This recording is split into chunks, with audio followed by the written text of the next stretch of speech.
el segundo video se llenó la memoria. El ocultamiento de, perdón, el tránsito de Venus frente al Sol. Aquí está la posición de Pléyades como tal, y este siempre ha sido un marcador definitivo en la posición justamente de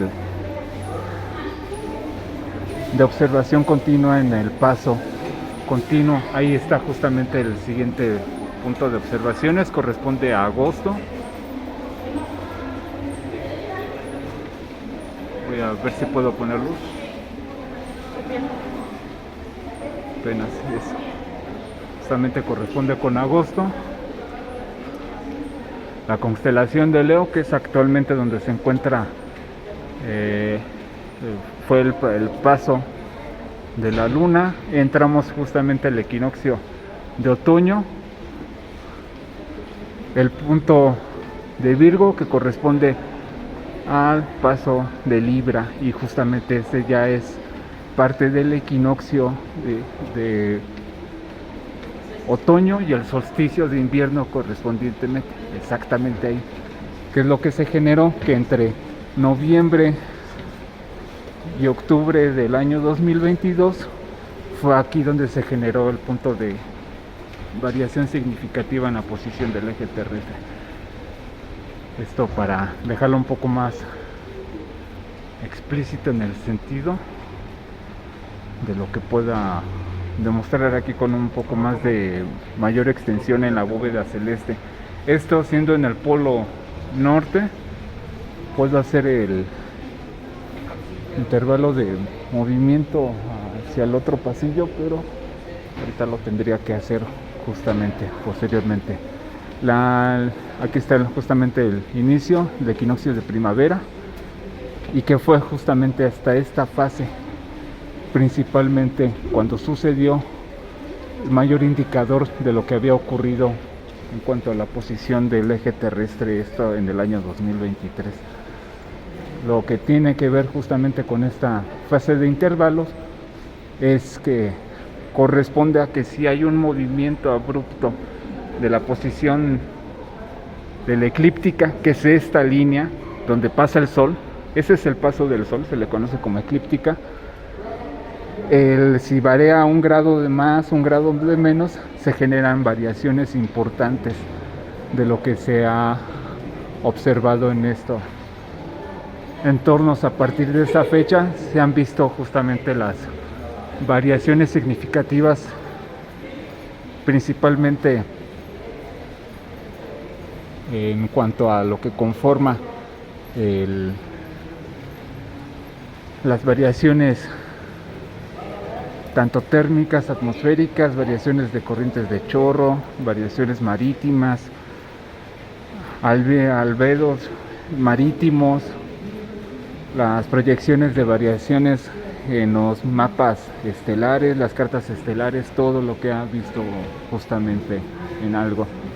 Y ya ocupando un poquito de referencia esta situación donde estoy ubicado, es que estoy queriendo ubicar a Ofiuku.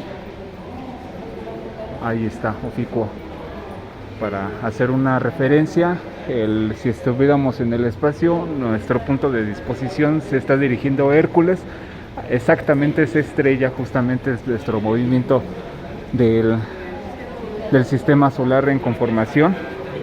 No me puedo acercar ahorita a Ofiuku. Sin embargo, en la región en la cual nosotros estamos avanzando y tenemos de paso lo que es el centro de la Vía Láctea, que es toda esta línea, toda esa banda es justamente lo que representa el centro de la Vía Láctea. Se ubica lo que es Sagitario, allá hay una galaxia que está apuntando justamente su cuasar hacia nosotros, y específicamente para los amantes del planeta X, en este cuadrante de aquí es donde viene justamente la estrella conocida como GL710 o el némesis del sistema solar, que si de por sí se generó esta variación en el punto del eje geodésico de rotación solar, cuando esta estrella, aprovechando que no viene gente, se acerca específicamente de entre las constelaciones de Ofiuku y Serpentes, lo que va a hacer es un punto de disposición aproximado hacia lo que es el centro y va a pasar específicamente por la constelación de Lira, vuelve a hacer el reingreso y justamente pasaría por Virgo directamente, donde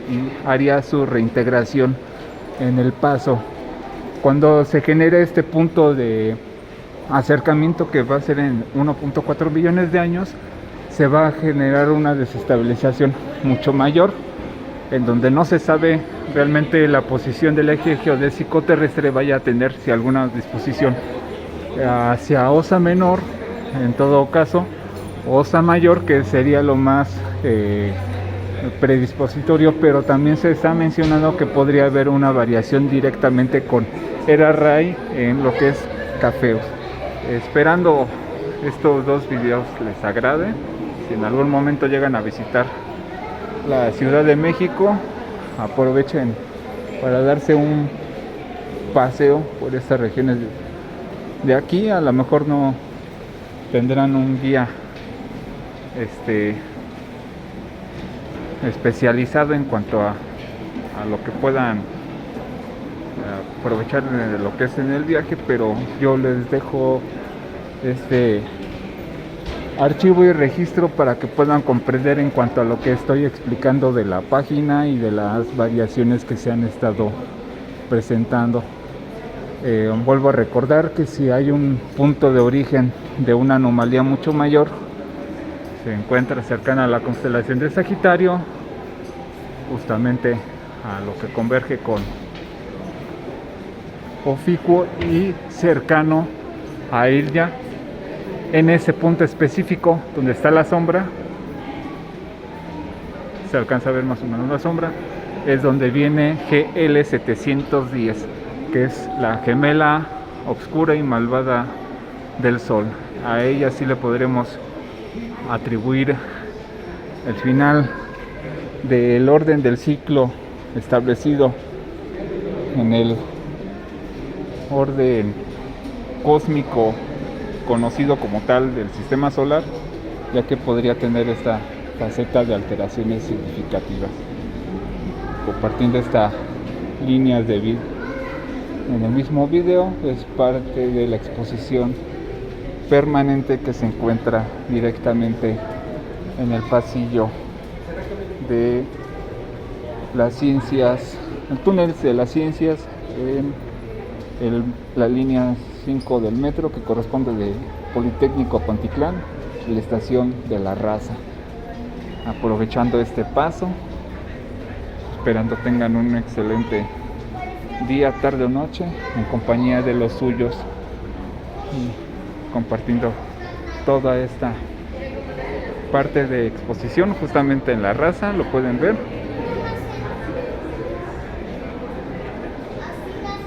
Y actualmente yo me dirijo hacia Universidad e Indios Verdes. Bueno, voy a aprovechar un poquito lo que es este mapa para explicar. Es el centro de la Vía Láctea. Corresponde a lo que es Sagitario. Y lo que es nuestro punto de desplazamiento se encuentra en esta disposición de aquí. Y aquí es donde se encuentra justamente el planeta X, o conocido como GL 710, que va a tener su acercamiento dentro de 1.4 millones de años. Esperando explicar la situación y de dejar un poquito más en cuanto a la situación, esta aclaración de lo que se pueda observar. Ya está. Miren, las ondas gravitacionales igual. Esta fue justamente la perturbación de primera definición que se logró registrar entre LIGO, Yellowstone y Virgo, justamente cuando fue un estallido, más bien una fusión entre dos agujeros negros, se generó la fluctuación y se vio toda esta onda de variaciones espectrales, principalmente en la onda de gravedad medible, que cada una corresponde. Si es un punto de aceleración a 9.5 metros de aceleración, aquí hubo una divergencia significativa desde hasta 13 y 15 y 16 metros de aceleraciones por segundo, que es justamente lo que se confirmó como una variación de gravedad, donde el espacio y tiempo se distorsionó por un breve momento a medida que las ondas generaron su impacto. Sin más por el momento, ya es parte de la transmisión, del video, y ya para finalizar voy a dejar justamente lo que es la observación de paso. Quisiera miren, aquí hay una representación de las constelaciones. Justamente Tortuga corresponde a los meses de noviembre, y es justamente las observaciones que tendrían ellos. Este es el glifo de Venus, que es como tal, y de la estrella, que habían hecho justamente una connotación de un eclipse que había ocurrido durante esas fechas. Yo realmente, en cuestiones de glifos, hay unos muchos más viejitos que no les llego a entender. Sin embargo, sí es lo más significativo. Y aquí sí hay una explicación que nos menciona que es de las pinturas de Bonampak en Chiapas, que tiene una fecha del 6 de agosto del 792 después de Cristo, en el cual se dio justamente una especificación de la estrella en las constelaciones de Orión como la Tortuga, y en el extremo opuesto del cúmulo estelar de las Pléyades, del cual se observa justamente las 7 hermanas correspondientes, en donde se hace justamente la aseveración, y que las Pléyades parece como una manada de jabalís, que es justamente esa representación desde allá. Y que sí, justamente entre las fechas de noviembre, cuando se ve justamente la Tortuga correspondientemente a la constelación observable de Tauro.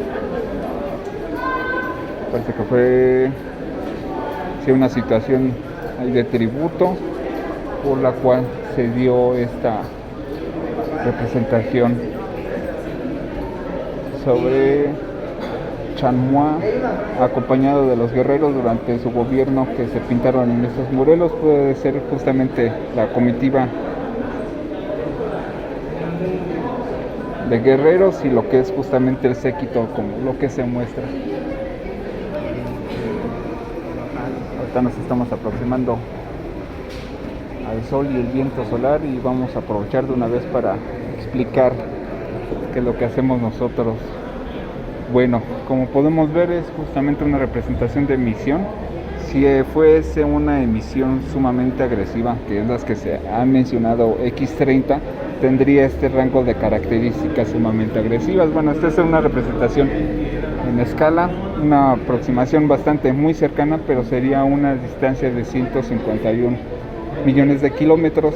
Como tal, cada uno de los impactos que generan es el punto de arrastre, ya que el viento solar, como pueden ver, no entra directamente. Gracias a las líneas de Van Allen se genera un corte de flujo magnético y residual que justamente dispone a la distribución de las partículas, y se genera un punto de arrastre, que es donde se ven las auroras. Dependiendo la cantidad de intensificación de material, de plasma y de partículas moleculares que se llegan a desprender de la superficie del Sol, porque es cada una de las composiciones que se generan en las zonas de filamentos, en las regiones activas, en las zonas de flujo alfa, y lo que son justamente las regiones de confluencia en los nodos de enlaces magnéticos, que aquí se puede ver una delimitación posiblemente del año 2008, 2007, cuando había una variación significativa en cuanto al Sol, y hasta incluso del 2001 podría ser de la tormenta de noviembre, porque esta imagen es muy reciente. Esta sí se ve que está un poco más compuesta, y lo digo porque sí hay ciertas características que se ven en las regiones de manchas solares se ve justamente la distribución de las emisiones. Cuando concluye el ciclo de convergencia del polo norte al polo sur, se generan estas variaciones de flujo directamente en la superficie solar, donde las mareas tienen un punto de aceleración mucho más rápida en el centro, y a medida que se remolinan los flujos magnéticos se van mostrando las conformaciones activas en las regiones activas.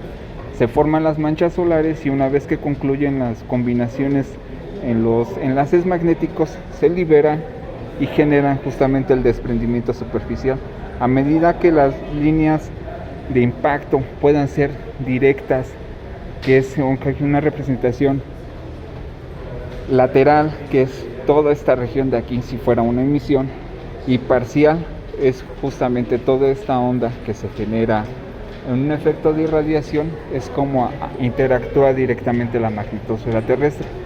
Pero muchos mencionan que la magnetosfera terrestre ha tenido una decaída, unas cuestiones ahí significativas en cuanto a la variación de frecuencia. Sin embargo, hay que aclarar esto, que cuando se llega a generar un colapso directamente del campo magnético, se generan puntos de perforaciones significativos en las consecuencias justamente de los enlaces magnéticos que se llegan a generar. Cuando se genera justamente la absorción de las partículas, tienen un punto de distribución límite, que son las regiones polares, pero cuando son altamente cargadas o hay buena cantidad de distribución en las partículas, se llegan a generar por encima de los 61 grados de longitud en cada una de las regiones hemisféricas. Pero ¿qué sucede con las zonas de anomalías? Que es justamente la anomalía geomagnética sudamericana, que aquí hay justamente una variación del flujo magnético, donde si llega a generarse una emisión mucho mayor, de mayor capacidad y mucho más directa, la interacción de penetración de las partículas en mayor cantidad por densidad molecular tienden a atravesar con mayor facilidad el campo magnético. El plasma como tal es eléctrico, y al interactuar con un medio magnético se desvía automáticamente y se generan bucles y alteraciones magnéticas a medida que se genera el desplazamiento.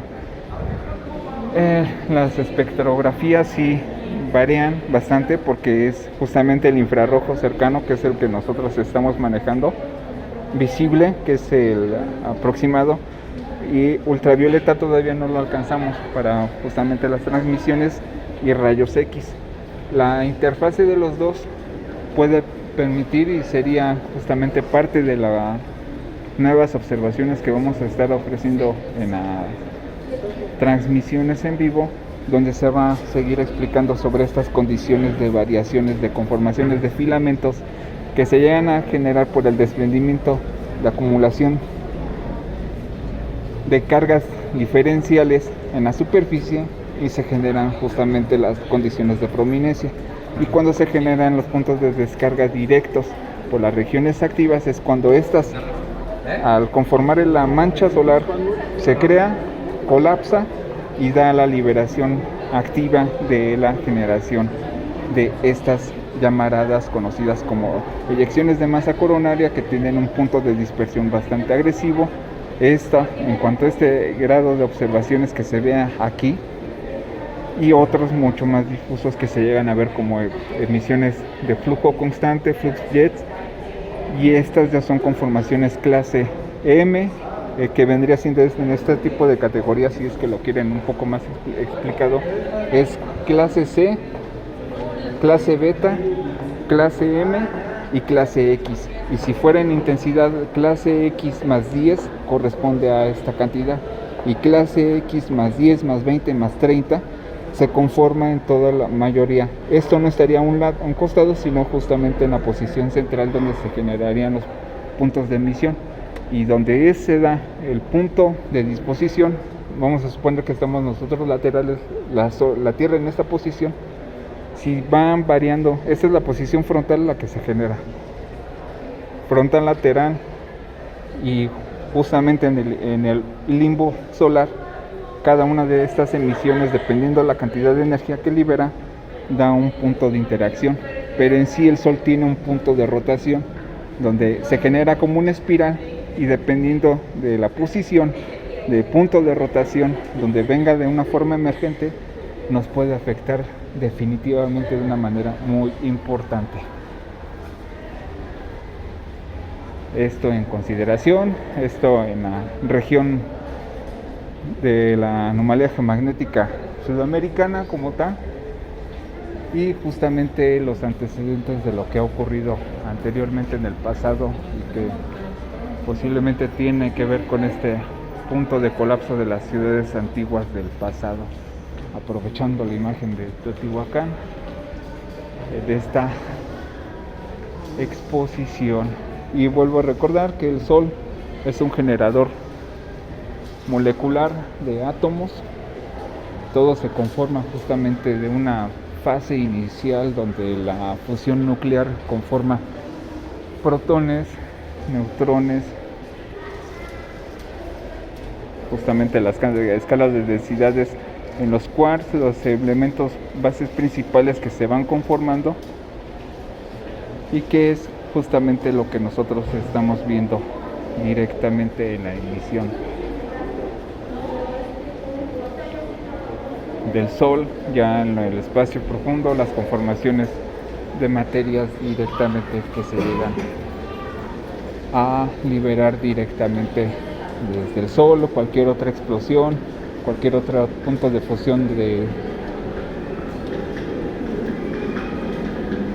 neutrones, estrellas de neutrones, muerte de alguna gigante roja, todas las disposiciones que se llegan a generar en los choques de plasma, en las interacciones directas de la emisión de energía, y que es lo que nos conforma a nosotros directamente en materia.